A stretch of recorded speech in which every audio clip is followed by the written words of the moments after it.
মনোনয়ন করেছেন সেই লিফলেট বিতরণ অনুষ্ঠানে। আপনারা ইতিমধ্যে জানতে পেরেছেন আমাদের দেশ আজকে প্রাথমিকভাবে স্বাধীন।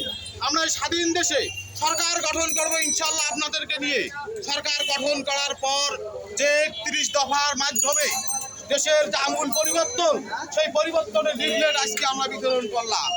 আমি আরো একটি কথা বলতে চাই, আমরা তরুণ, আমরা জিয়াউর রহমানকে দেখিনি কিন্তু তার আদর্শের কথা শুনেছি, তার উন্নয়ন দেখিনি, তার উন্নয়নের কথা শুনেছি, তার আদর্শিত হয়ে আমরা আজ জাতীয়তাবাদী দল বিএনপির ঝান্ডা হাতে নিয়েছি।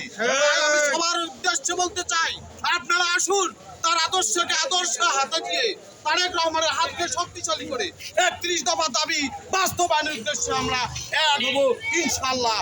এরপরে আমি আমার সংক্ষিপ্ত বক্তব্য খালি শেষ করছি। তারেক রহমান জিন্দাবাদ, খালেদা জিয়া জিন্দাবাদ, শহীদ রাষ্ট্রপতি জিয়াউর রহমান জিন্দাবাদ।